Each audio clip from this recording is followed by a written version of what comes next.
chapter, and we have to know we today is our 19th session. To me, it was said that I can go up to 25 sessions also. Uh, keeping taking that as a benefit of it, being given. So, taking that as a benefit, I'll go ahead with. If you all have no issues, then I'll go at the speed at which I'm going. Means three more chapters we have to cover, and two sessions per chapter it will be. If you have any one of you feel that it is going very slow, you can tell to our Shantanu Prabhu, and we can I can get the feedback from him if it is so. So today, being the seventh chapter, I like to speak something on. I like to speak something on on the first five, the five things that we have been the uh, among these 64, the five which are very prominent. I like to begin over there, and then I'll move towards the next chapter, the seventh chapter. So seventh chapter is a very wonderful chapter because the uh, explanation of is been given of each of these 64 items, and but one thing is there, those explanations are not so uh, vast. Very short explanations are there. So, but before I get into that, I'd like to share something with you all, which I'm sharing right now on the screen. We have read yesterday about something about this, and uh, uh, yes, Prabhu. So we have read this verse, where some people, Aishwarya Gyan, we had talked about this, that some people, some Vaishnavas feel that if we are just following regulative devotional service, we'll land up in Vaikuntha. And some people feel that, and some Vaishnavas may feel that, on the name of this, they may reject devotional service, actually, regulated devotional service. And some people feel that, Braj Bhakti is not for us at all at this stage. So both, no, both are being clarified. We read this verse, Aishwarya Gyan Vidhi Bhajana Karya Kariya Vaikuntha Ake. Vaikuntha ke Yaya Chatur Vidha Mukti Paya. So now my request is that Hari bol. Actually, those of you whose camera is switch off, I don't know whether you really hear or not. Because this what we get cheated sometimes. We have a we might have a very all nice uh, idea about it. Or we want it to be very, to be honest, but so much cheating mentality comes. Anyhow, read over here, bro. This verse appears. This verse appears in the section of Sri Chaitanya Charitamrita that describes Krishna's expansions and the external reasons for the Lord's descent. The destination and the types of liberation mentioned here appear inconsistent with Chaitanya Mahaprabhu's ultimate mission, which is to return to Goloka Vrindavan by imbibing the service mood of the Vrajvasis. When devotees read this verse, therefore, they either reject regulative practice, thinking it irrelevant to Vraja Bhakti, or they think that Vraja Bhakti is for others, not for those who tread the path of regulative service. It is important, therefore, to reconcile how Lord Chaitanya's followers can go to Goloka Vrindavan by practicing regulative devotional service. Read the essence of. The essence of the solution lies in the proper understanding of the mood with which devotees of Lord Chaitanya take up regulative devotional service. That mood has two aspects. The first is that Shamasundar of Vrindavan is the devotee's worshipable deity, Ishtadev. They do not worship any other form of Godhead. The second is faith that following the loving mood of the inhabitants of Vrindavan is the way to achieve Shamsundar.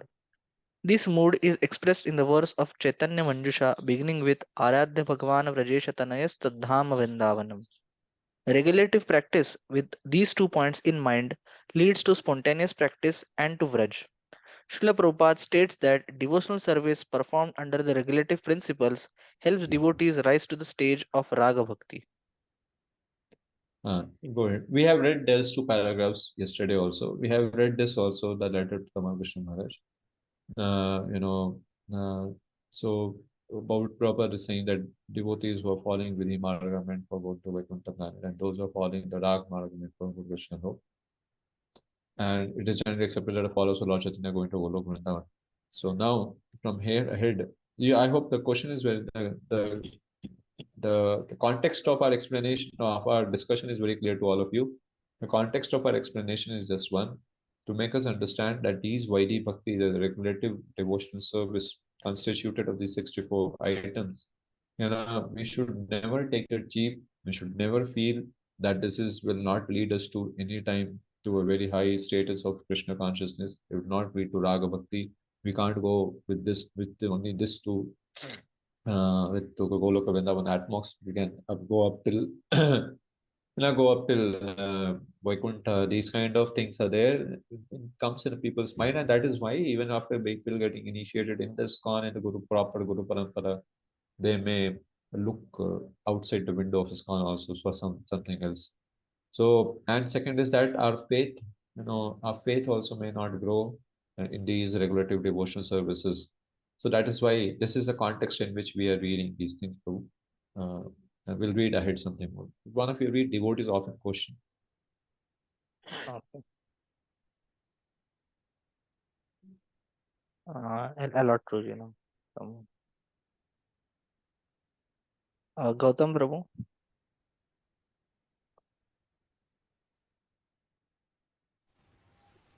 Yes. Devotees often question the role Vaikuntha devotees have in the Sankirtan movement. What is their destination? What is their relationship with Krishna, with Lord Chaitanya, and with their Ishtadev, one of the Lord's perceivable expansions? Detailed answers to these questions are given in the later chapters of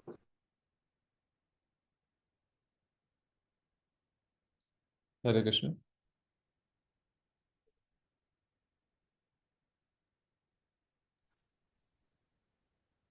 Lost him. I don't know. Okay, I'll read. He came. The detailed, yeah, Gautam Prabhu. Continue. The detailed answer to these two questions. Am I not audible to you? In between, you are not audible. Now you are audible.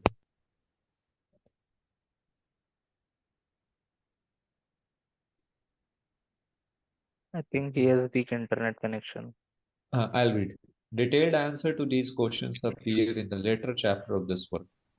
For now, suffice it to say that all devotees, even those who feel attraction to forms of Godhead other than Shyam Sundar, should wholeheartedly serve Lord Chaitanya's mission and practice the same sadhana as all of Gauranga's followers. In turn, the Lord will reciprocate with their service and their inner desire. By worshipping Shyam Sundar Krishna, these devotees will come to see their worshipable Lord in Vaikuntha. So means from somebody now, many time people have a question. Agar if somebody is meant to go to Vaikuntha, but he is serving, Radha Shyam, Radha Vrindavan Chandra, what will happen to him? Or don't worry about that. In any case, you take up this process of Lord Chaitanya's, Lord Chaitanya's mission, and go ahead with it. When you serve Radha and Krishna, eventually everything will be known to you. He says that devotee, he is now there's an example quoted from Chaitanya Charitamrita. Yeah, now one of you can read. Devotee is confused. Karthik Prabhu. Yeah. Devotees confused about this issue often cite Murari Gupta as an example of a devotee of Lord Chaitanya encouraged to worship Lord Ramchandra. Sri Chaitanya Charitamrita Madhya Leela 15.137 to 57. These devotees should know that Lord Chaitanya These devotees should note that Lord Chaitanya encouraged Murari to follow the above principle, that is, to worship Radha and Krishna while remaining faithful to Lord Rama. In this regard, Lochan Das Thakur narrates. Then Lord Gaur mercifully said to Murari, please do not know anything but devotion to me. If that is your desire, I will be Lord Ramchandra to you. I will be Lord Ramchandra, and you will taste the nectar of service to me. Still, in this Sankirtan movement, you must chant the glories of Sri Radha and Krishna. In this way, please render devotional service to me. Please hear these words with all your heart. Sri Chaitanya Mangala Madhya Khanda. So Nityananda this Amrita. is, yeah, so this is very clear that no matter whatever whosever destination is whatsoever in either Vaikuntha, Goloka, whatsoever, we have come into this this movement of Lord Chaitanya. We should sing his glories. We should worship Radha and Krishna, follow 64 rite of devotion service. The Lord is capable, like Murali Gupta, he is saying that I'll be Lord Ramchandra and you will taste the nectar. The same will happen for us also, if it is. So to conclude, to conclude the topic.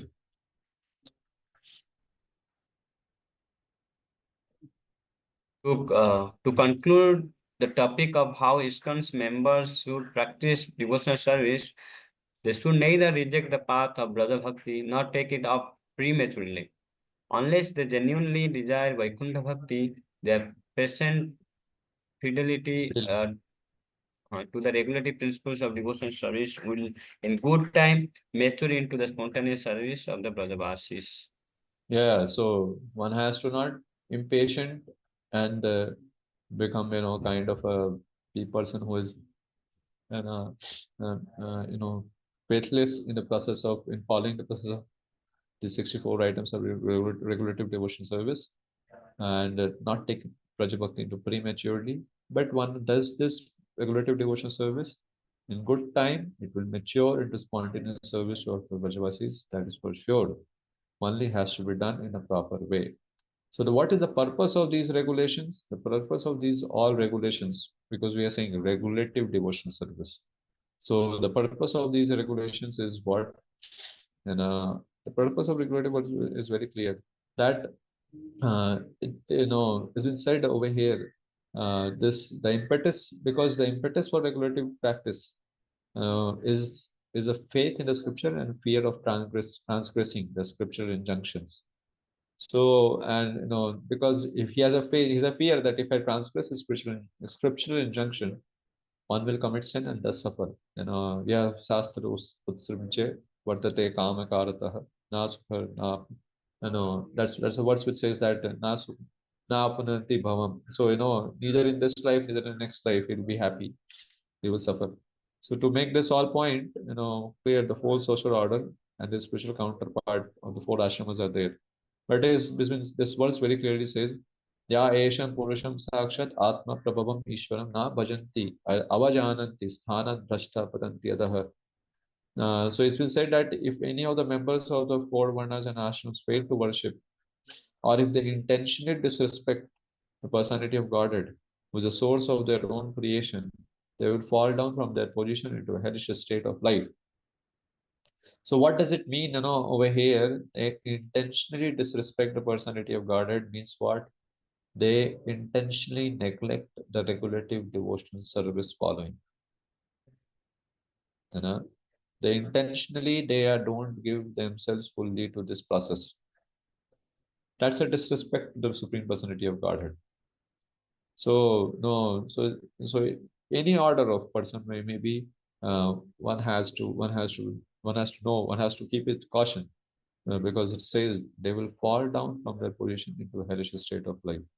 So when we take these things casually, thinking that anyhow it is not going to lead us to something very high, and all those they are very basics. The proper people say Prabhupada gave basics. Prabhupada gave basic. Okay, let's okay. If you feel that's a basic, uh, then try try your luck. But over here it's very clear that Lord Chaitanya's message is very clear. Is that that we have to follow these, and then eventually it will, by Krishna's grace, will be taken ahead towards a higher realms of devotional service.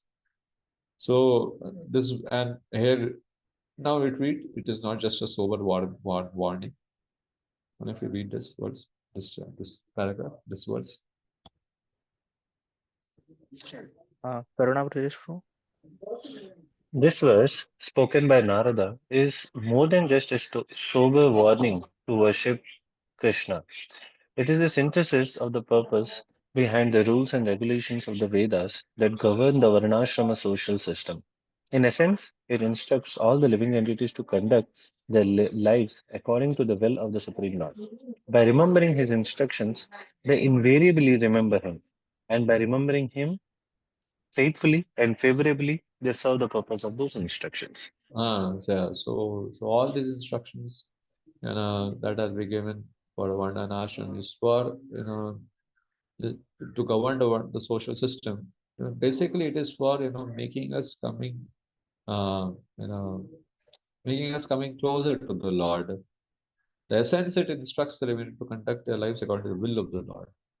And when we follow it very properly, then these relative devotional service, if you follow it faithfully and favorably, then that's what serves the practice purpose of the instructions given. So all those instructions, there's one rule, for all the instructions of Varna and Ashram also, that it should be in line with this one rule, which you are seeing on the screen. स्मर्तव्यो सततम Vishnu विस्मर्तव्यो न जातुचित सर्व विधि निषेधेरसो एतरे so एतर एव किंकरः. That we should never forget Krishna and we should always remember Krishna. This is the pole star for all the Gauriya Vaishnavas. And that any of our duty, Varnashram duty, should not mismatch with this particular thing. So now over here said like that, and it is said, read bro, yeah, continue. This brilliant statement Yes. simplifies. This brilliant statement simplifies the many confusing and sometimes contradictory statements of the scriptures into one rule and one prohibition. Always remember Krishna and never forget Krishna. By adhering to these two instructions, alert devotees can perfectly fulfill all their duties. But if the devotees are not alert, they will forget Krishna and fall from their position, even if they perfectly execute all their Varnashrama duties. Mundane or blind obedience offers no spiritual benefit. Yeah, this is a very important line for me. So he says very clearly that somebody mundane obedience or blind obedience. Then I hope you are very clear with. There are some good devotees who have a very good the nature of being obedient and responsible, but sometimes when they go away from the association of devotees, or they are not in a proper you know proper in a sangha of Vaishnavas, they're not very fine, they are not very rigorously practicing Krishna consciousness, then their nature, then the same nature of responsible and obedient they exhibit towards the mundane side, that becomes a blind obedience. That's often no spiritual benefit. So one has to know that side, how much one has to be obedient to, and this much how, and this side, how much we have, also there's a how much we have to obedient to Krishna also. You know. So how can always one can think of Krishna? That's a very good question, because we have to do that. Yeah, continue reading. It is natural. It is natural for a person in love to always be absorbed in the thoughts of his or her beloved. Similarly, advanced devotees approaching the stage of ecstatic devotion constantly think about Krishna, their beloved. This is perfection of Krishna consciousness. However, However, devotees in the early stages of regulative devotional service are not so advanced. They cannot always remember Krishna. Their habits influence and distract them, and therefore their affection for the Lord is less mature and therefore less intense. For this reason, Rupa Goswami in Bhakti Rasamrita Sindhu and Sanatan Goswami in Hari Bhakti Vilas have compiled basic rules for the devotion to help practicing devotees sadhakas fix their mind on Krishna. And these regulative principles that we are talking about is for that, so that we can fix our mind on Krishna, because we are right now not having a love for Krishna that we'll always remember. So then, Rup- read what yeah. Goswami says. Rupa Goswami says that he selected 64 prominent rules of devotional service from Hari Bhakti Vilas, Bhakti Rasamrit Sindhu 1.2.72 to 74. So pure devotees generally follow the items he listed. Thakur Bhakti Vinod mentions that Sri Rupa's 64 items come from similar instructions Krishna gave Uddhava. Srimad Bhagavatam 11.19.22-24. Among the 64 items, some are engagements for the body, some for the senses, and some for the mind. Thus, regulative devotional service in practice is the method of engaging the body, mind, and senses in Krishna service. Some devotees reach perfection by practicing only 64 one of the 64 items, and others by practicing more than one. The end result of fully executing each activity, however, is constant remembrance of Krishna. And Prabhupada, this is a very important thing. Srila Prabhupada was a Srila Prabhupada was a master at engaging his disciple and indeed the whole world in fixing the mind on Krishna. And he did so in a way that simultaneously fulfilled Chaitanya Mahaprabhu's Sankirtan mission. Two examples of Srila Prabhupada's genuine genius. uh, genius at engaging others are book distribution and the enrollment of life members. Srila Prabhupada writes, when one goes with Sankirtan party or to sell books, he naturally thinks that he is going to sell Krishna's books. And this way, he is remembering Krishna. Sri Chaitanya Charitamrita Madhya Leela, 22.1. So this is for for all of us, for while for sadhana, Vaidhi sadhana bhaktas, that one when we engage, somebody may say that how by doing sankirtan, by preaching, we can attain Vraja Bhakti. Oh, you can. Don't feel Prabhupada gave something only basics. Surely he gave basic, but his process that he has given to us, that how a day to day a devotee should lead his life. If we follow that, we can enter into it. So simple, Prabhupada is writing. When you go out with Krishna book or Bhagavad Gita or any book, it's Krishna's book. Yeah? No, it is Prabhupada's book, and that's how we remember Krishna. You know? So Prabhupada does not restrict his concept of remembering Krishna to meditating only on Krishna's forms or pastimes. For his divine grace, full engagement in Krishna services, especially in speaking about him. This is very good. Those of you who don't go for book distribution, maybe I'm also not so very good in one-to-one distribution. So we may hesitate in going to book distribution. So another very golden opportunity is over here. For his divine grace, full engagement in Krishna's service, especially in speaking about him.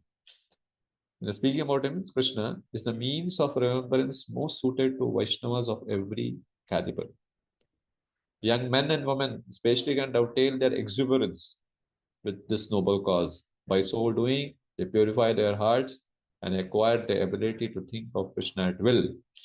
In this way, that's very genius. That is genius of a Acharya. In this way, Srila Prabhupada marries preaching with regulative devotional service. It thus engages his followers in a topmost religious principle, remembering Krishna. So so one has to somehow devotees, they get here and there in these things. So then now, what I wanted to show you, I have shown you, but now these are 5 main items of devotion being explained. So no, I'm just reading so quick. Please bear with me. The first 25 items, no, sorry, the first 20 items of devotional service, Rupa Goswami gave are of prime importance, comprising 10 do's and 10 don'ts.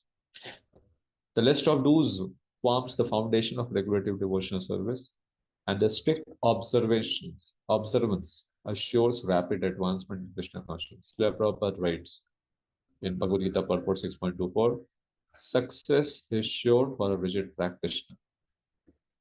Avoiding the do nots avoiding the do nots removes the obstacle to advancement.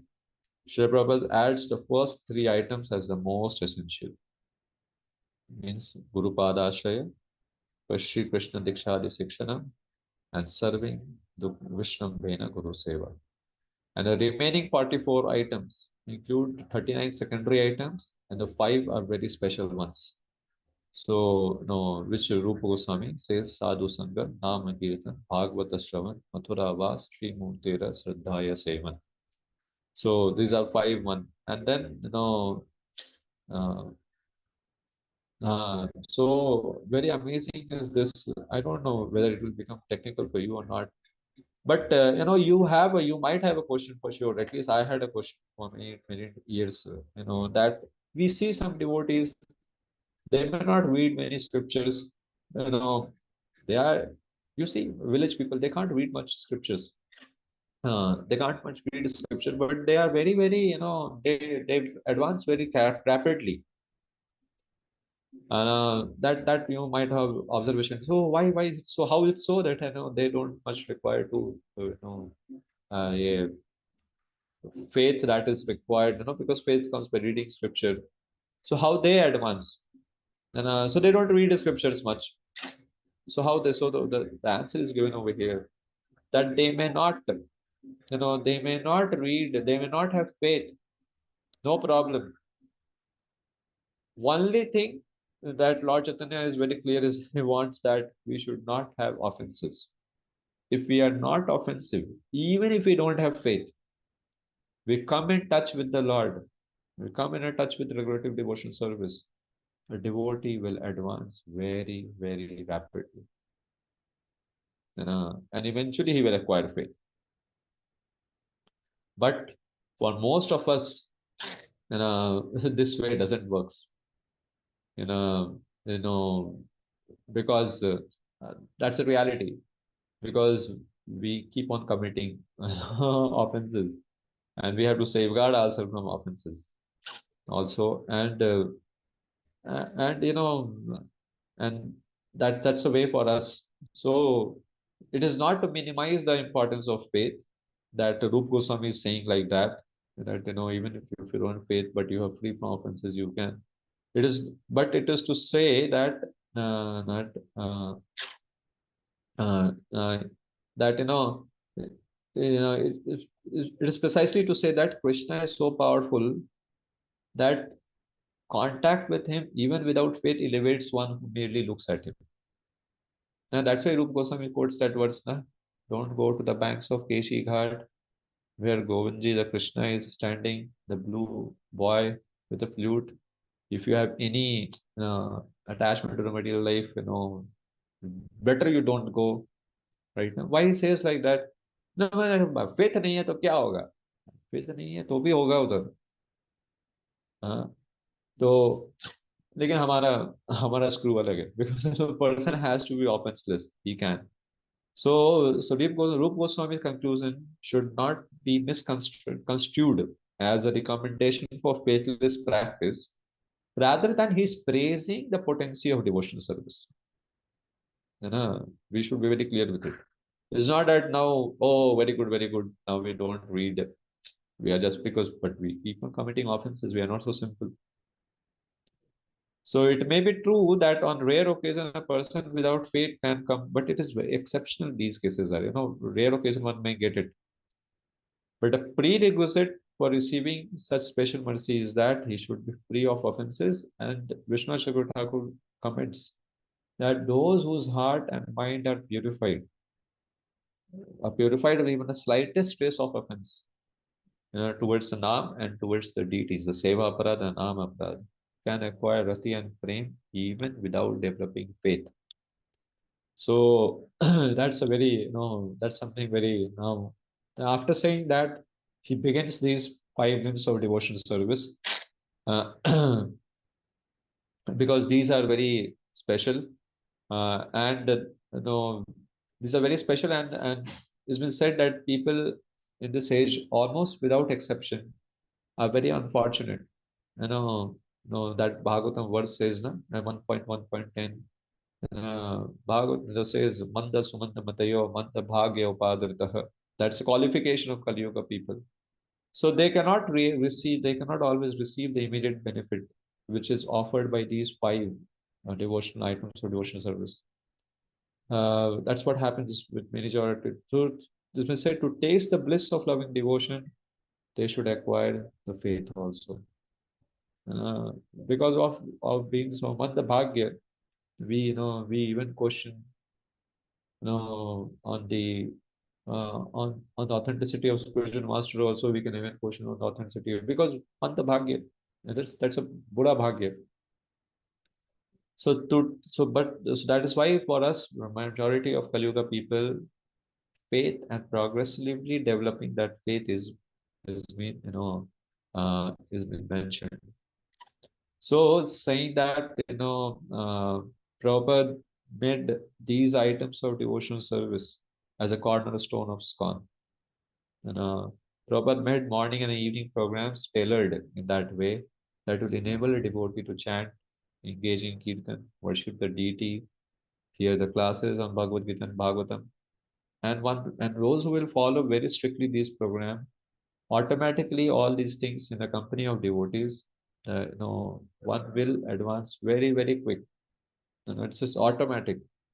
So one doesn't has to one doesn't has to do anything else. So so finally, it's been said that our daily engagement and nitya and nimitic duties, such as Harinam, book distribution, nitya engagement, temple maintenance, or putting on festivals, nimitika, all in all, ISKCON devotees have an ample opportunity to purify themselves, whether they live in temple or in their home. They need only to put into practice Prabhupada's perfect program for Krishna consciousness. So when somebody does it, so said like that, among these five, five, I hope you're remembering what five I'm saying. Uh, you know, Sadhu Sangha, Nama Kirtana, Bhagavata Shravana, Mathura Vas, Sri Murtira, Sraddhaya Sevan. Association of devotees, chanting of the holy names of the Lord, hearing of the Bhagavatam, reciting the Dham, and deity worship. Among these five, has been said the three are very important, most important. Even if you can't do the all five, the three are very important. Which all three? Associating with devotees, sadhu sangha, nama, nama kirtan, chanting of Hare Krishna, and hearing Srimad Bhagavatam. You know, these are among these five. These three are very prominent. And of these three, the first two, associating with Vaishnavas and chanting Hare Krishna, is indispensable. You know, that's very clear. And even if because of some reason there is no much association or devotee available to somebody, the chanting of the holy name is can't ever be neglected or rejected. So chanting among these five, the chanting is the most important item. And that's very clear. So that's why I was making you read all those things.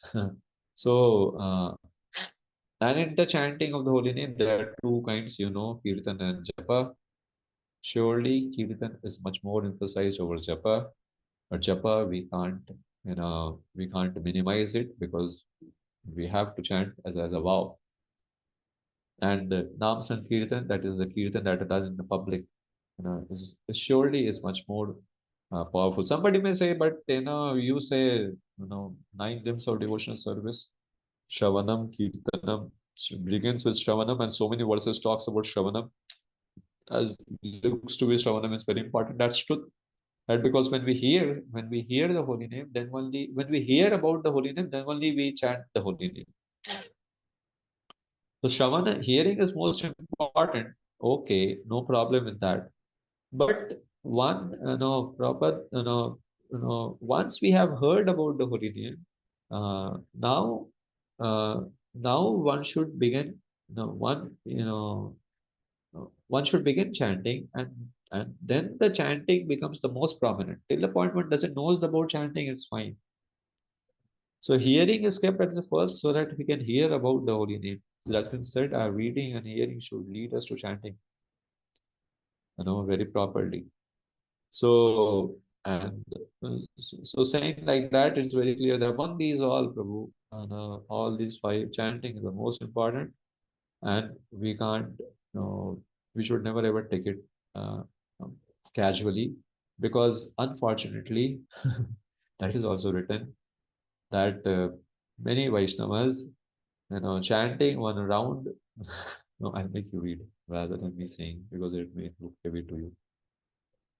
Uh, don't worry, I'll finish out the chapter, seventh chapter, in the next class. In today's class also we are going to, but because keeping this in the mind, I'm just making you read. Still, read over here. Still, chanting should be done.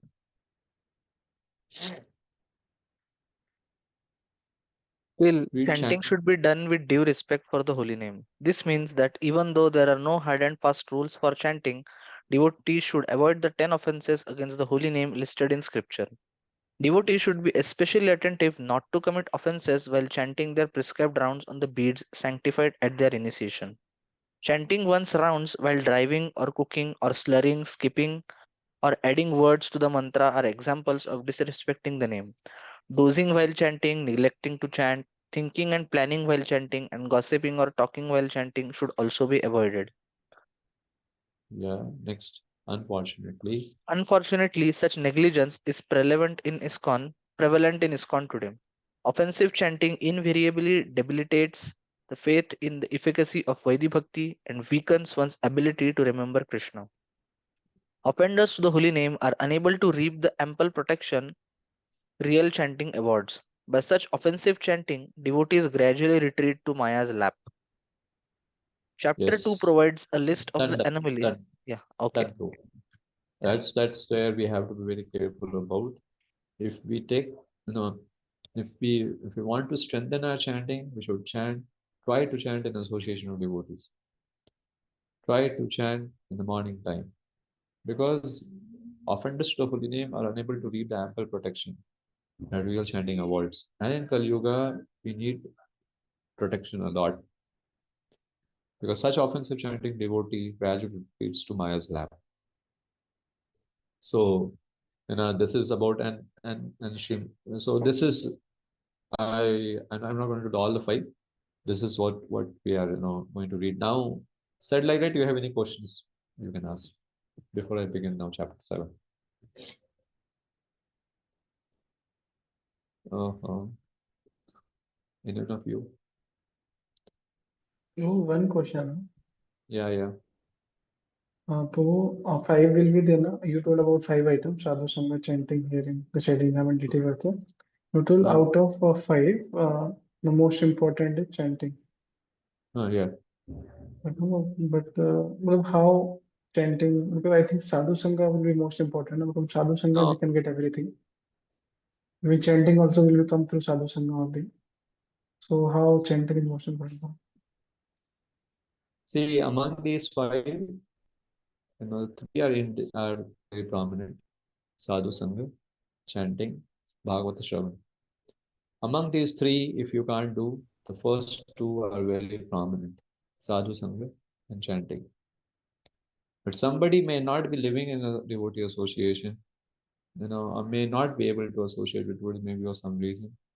Then the chanting must go on. In that term, chanting becomes the most important, right? It is not to say that, you know, not to minimize it, but we take a vow of chanting, right? We don't take a vow of associating. For sure, in association, when you come, everything is possible. Depends on what quality of association we are having. Because in association, people, that's what's been written down. While chanting, they talk also. So talk means they're in association. So it depends on the quality of association. So this is said, if you take chanting cheaply, you will take association also cheaply. You will take Bhagavat also cheaply. You will take Dham also cheaply. You will take deities also cheaply. So that's why, and that's why, then we revert, the devotee and revert back to Maya. Okay, it's not to minimize it, but to, so now, anybody has else, something else I'll begin. It's the same, I'm sure. Just a minute, I'll just open the gate.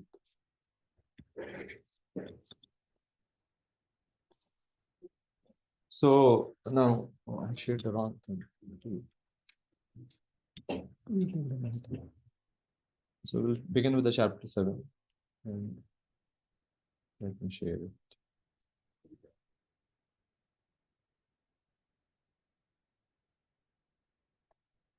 Now please read chapter 7.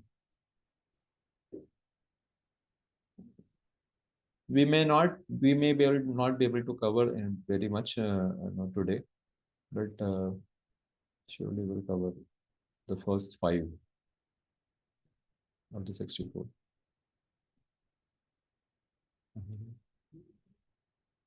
Yeah. Please start reading, Prabhu. Mayuresh Prabhu.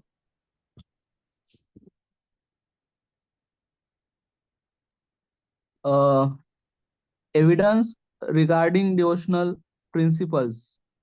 Accepting the shelter of bona fide spiritual master.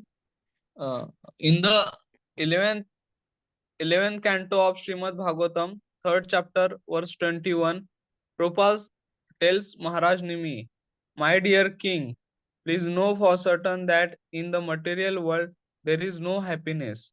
It is simply a mistake to think that there is happiness here, because this place is full of nothing but miserable condition.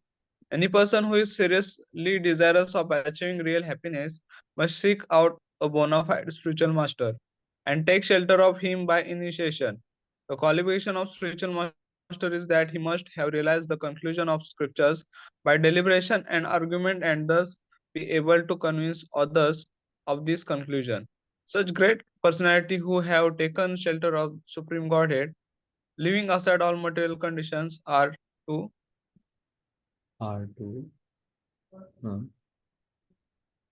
be understood as bona fide spiritual master.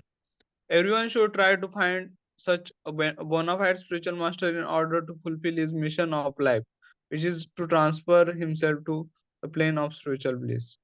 Go ahead, the purport. The purport is that one should not accept as a spiritual master someone who is full number 1, who has no direction according to scriptural injunction, whose character is doubtful, who does not follow the principle of devotional service, or who has not conquered the influence of six sense gratifying six sense gratifying agents. The six agents of sense graduation are the tongue, the genitals, the organs, the mind, and the will. Practiced controlling these six is permitted to make disciples all over the world. To accept such a spiritual master is the crucial point for advancement in spiritual life. One who is fortunate enough to come under the shelter of bona fide spiritual master is sure to traverse the path of spiritual salvation without any doubt. Yes. So now you're able to see this also right now. So the verse which has been discussed, the first element of the 64 devotional service, item of devotional service, is being explained now. Guru Pada Shraya, one has to.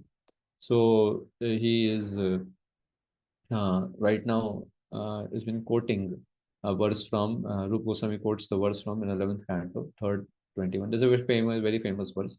I'm just showing you. You can recite with me. Tasmat Gurum Prapadyet Jigyasu Shreya Uttamam Shabda Parecha Nishnatam Brahmani Upasam Ashrayam. Yeah, so it's been said that therefore one who wants the ultimate good should humbly approach a guru who is deeply learned in the spiritual subject of scriptures, spiritual subjects of scriptures and transcendence, and who's equipoised. So the word has been said over here, Tasmat Guru Prapadyata Jigyasu Shreyottama. Right now, that so this shloka actually very clearly tells about the reason why a devotee should go to the guru and the qualification of the guru, because such a guru should be nishnatam, nishthavan, he should be very and uh, so nishthavan and brahmani upa upasa ashrayam, he should be fully dependent on the supreme lord. That's a qualification of the guru. So here has been said very clearly that that one should prapadyata means he should take the lotus feet of the guru, and the impetus to find the guru has been said is the two, tasmat and shreyottama. One should tasmat guru prapadyata, right now. What is the impetus? Impetus should be dissatisfaction with phenomenal existence. Tasmat. Allah, we should be dissatisfied with the material world. If he's satisfied with the material world, why he will go to a guru? Right now? If he's feeling sansar is very good, then how he can sing Sansara Dava Nana Lida Loka Trahanaya Karunya Gana Ganatma. Right now? So one has to have a dissatisfaction with phenomenal existence. And second, desire to understand one's ultimate good fortune, Shreya Uttama. These two involves involves or impetus to find a competent guide. That he should be, and some people may say, why you're so negative about the material world? Why not to be negative? Material world is a negative place. It's a dukhalayam. So it is not like that. So, and then the second line talks about the impetus. Such a person should seek a person who is learned, Nishnatam, in spiritual subject matter, Brahmani.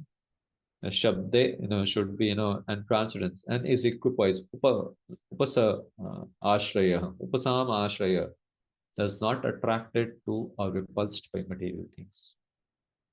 These are the two prominent qualifications for the guru, and the two prominent qualifications of the disciple. Nishnat, Tasmat, and Shreyottama, qualifications of disciple. Qualification of a guru is Nishnatam Brahmani Shabde, immense faith and learned in spiritual subject matter in the scriptures.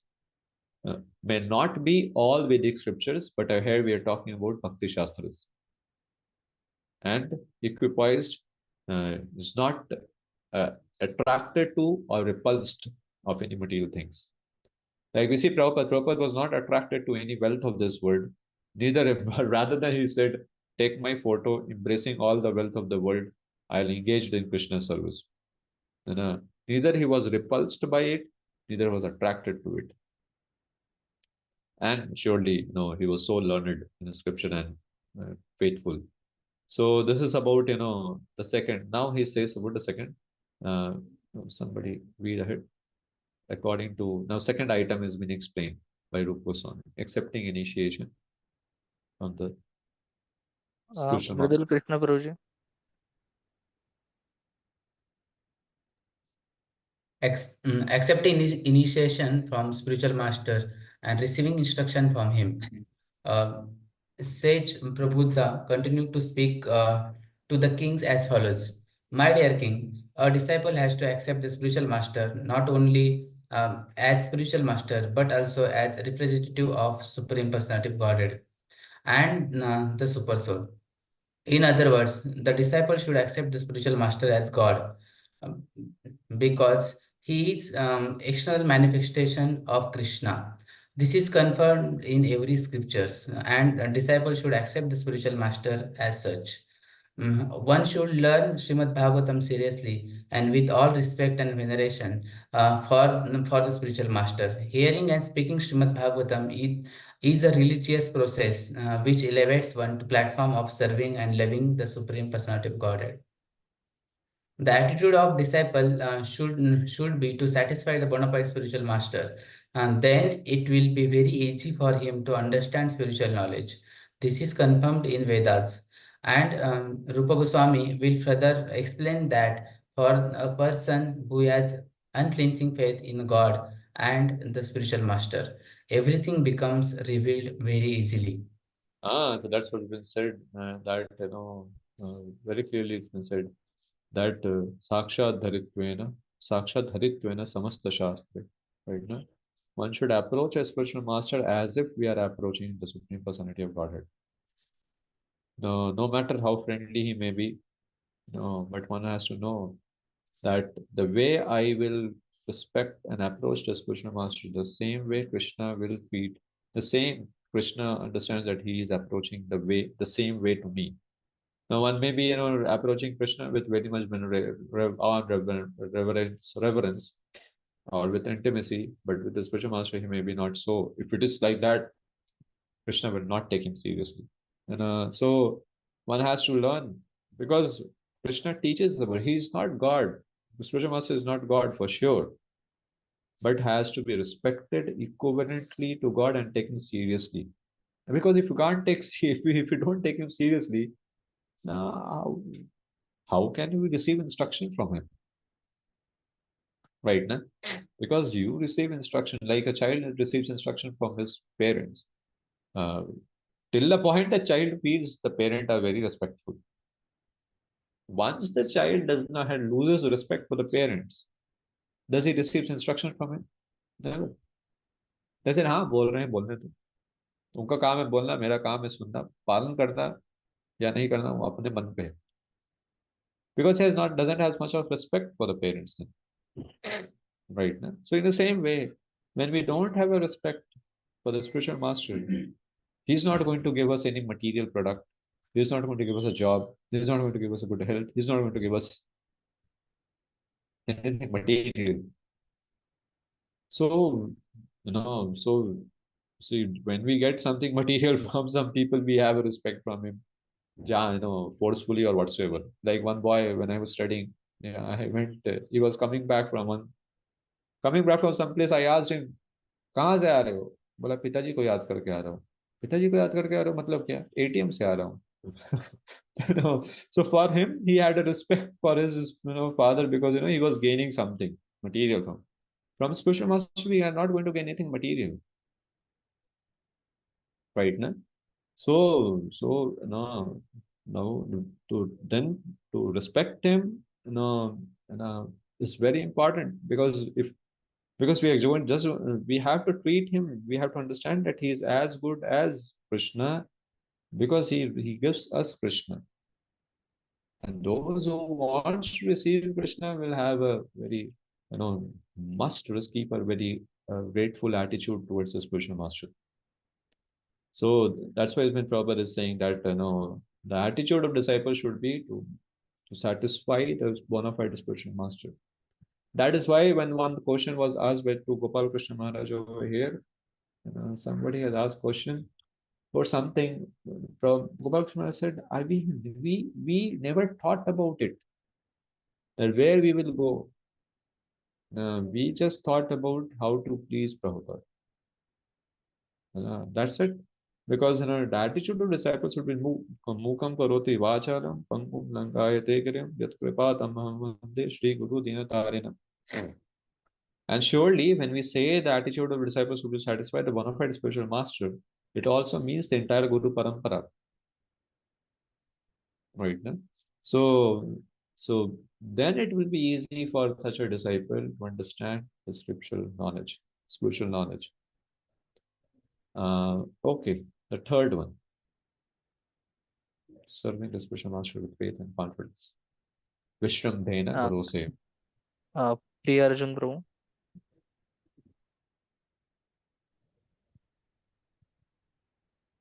Serving the spiritual master with faith and confidence.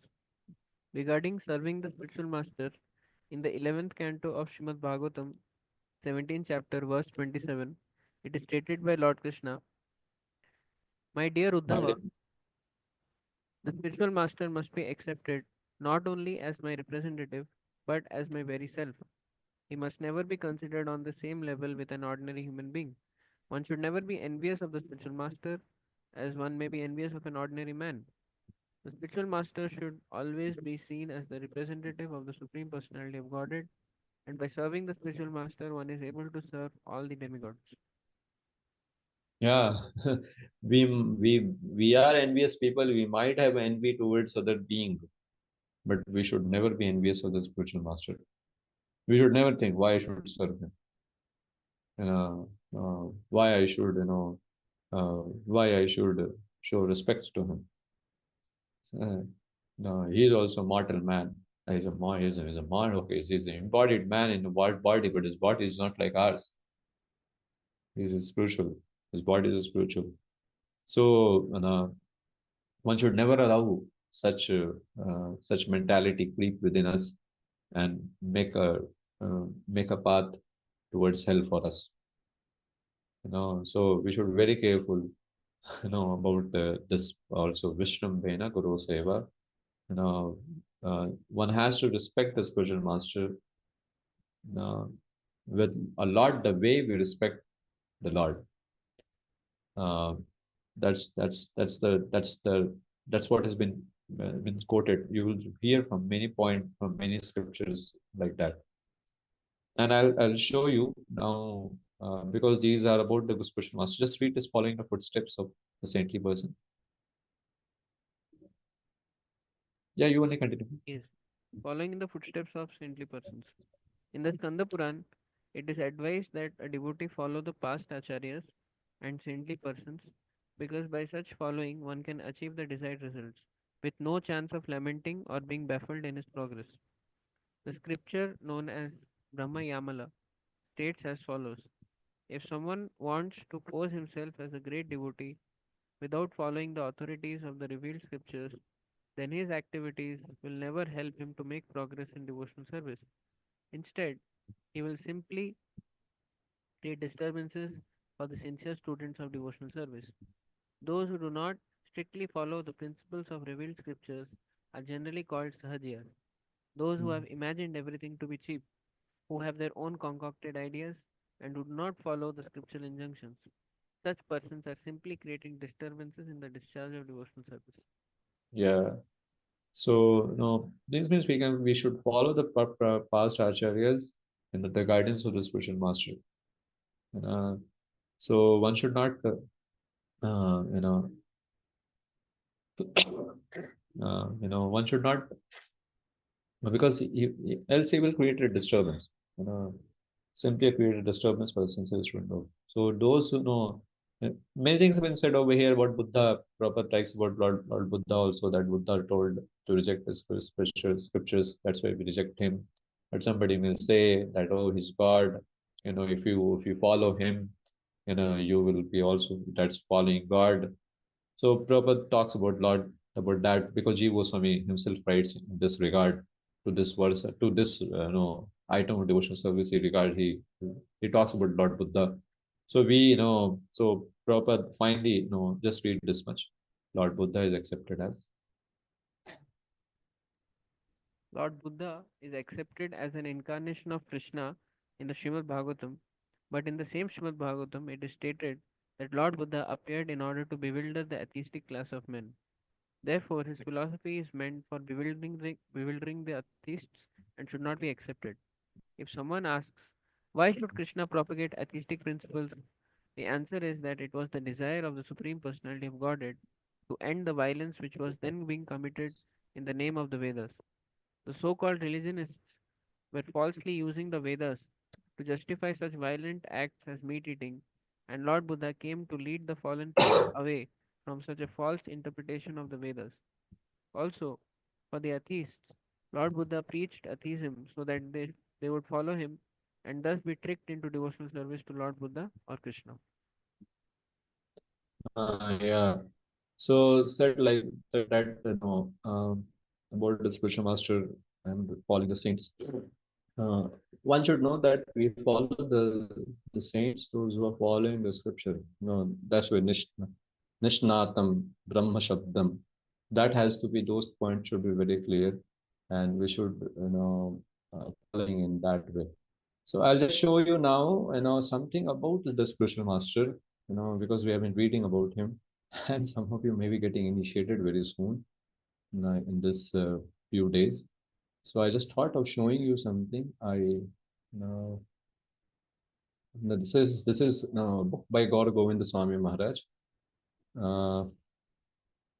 don't know where to begin with.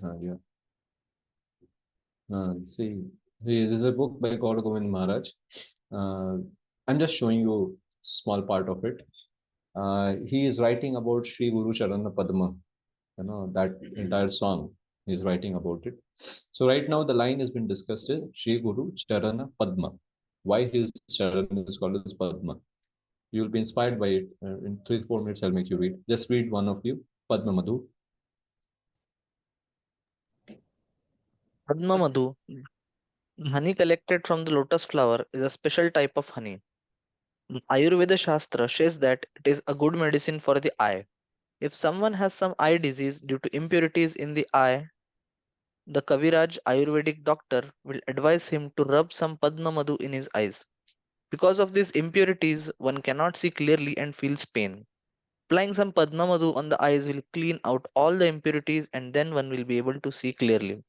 Similarly, the Guru Pada Padma Madhu, the honey emanating from the lotus feet of Sri Guru, is so sweet and nectarian that if a fortunate disciple gets it and relishes it, the disciple's eyes will be cleansed of the material conception. That's what's been said. That Padma Madhu may just remove the impurity. But Guru Padma, but Sri Guru Sharana Padma, this Madhu which emanates from his lotus feet is so nectarine that a fortunate gets relishes, and his and disciples' eyes will be cleansed of material conception. He says something else now about this verse Omagyana. Now read for a person who's For a person who has some painful eye disease, one cannot see well.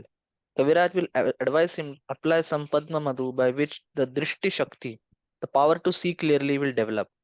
Then not only will he get nice eyesight, but also he will be able to see even very subtle things that he would otherwise never have been able to see. Similarly, when one takes shelter at the lotus feet of Sri Guru and gets the Guru's mercy, the Guru allows the surrendered disciple to taste that sweet honey emanating from the Guru's lotus feet. That is the I had medicine. That is the medicine whereby his material eyes will be cleansed of all material contamination. He develops transcendental vision. He may have been blinded by the dense darkness of ignorance, ajnana andhakar, but that will all be gone now. The darkness is dispelled and he receives the eyes of knowledge. Divya Jnana Chakshu. Shri Guru imparts Tattva Jnan, and by his mercy the disciple develops transcendental vision. With that vision, he will be able to see the beautiful form of the Supreme Lord Sham Sundar. That is the honey or madhu emanating from the lotus feet of Shri Guru. It acts in such a wonderful way. Therefore, the phrase Shri Guru Charana Padma is very significant. The lotus feet of Shri Guru are compared to a lotus. Why is this comparison made and how to explain it? so he goes on like that too. So you would have understood that anybody who clasps the feet of the Guru, the lotus feet of the Guru, the madhu that emanates from it, clasping his lotus feet means I should follow his instruction. That's the Padma Madhu, that comes out of his feet, or you say out from his mouth. Mouth also been said, he will explain it later on when that stanza becomes that Shri Guru, Padma Vakya, Chitte se koriya kya. So he talks about that only. So anybody who actually receives the mercy of the Guru in his life, that's what happens to him. His andhakar goes away, and he says that not only he will be able to see that clearly, is he will be able to see subtle things also. Subtle things means what?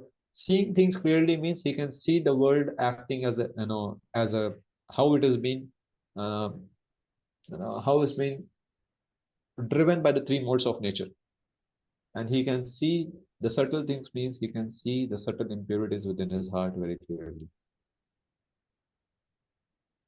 He can see it very clearly, false ego, and eventually he will be able to see the subtlest things also. That is, you know, the love, the love which resides in the heart of different Vaishnavas for the Lord and appreciate that love, eventually achieve that love. Achieve is the wrong word. No. To get that love in his life. So one who is, so one has to approach, one has to know the importance to Guru and approach him with this attitude. So I end over here. It's 8:15. You, if somebody has some questions, I don't know. If you want to ask, you can ask. Else, officially, I'm over for today. And let us end over here. Thank you very much, Prabhupada ki jai. Just one thing, no, those of you are getting initiated in these coming days, please get the today's Japa talk of Radheshyam Prabhu and hear it. It's very wonderful for me also, for all of you also too. Please hear it. Hare Krishna. Hare Krishna. Thank you, Guruji. Thank you. Thank you, Guruji. Hare Krishna. Thank you very much. Hare Krishna. Yeah.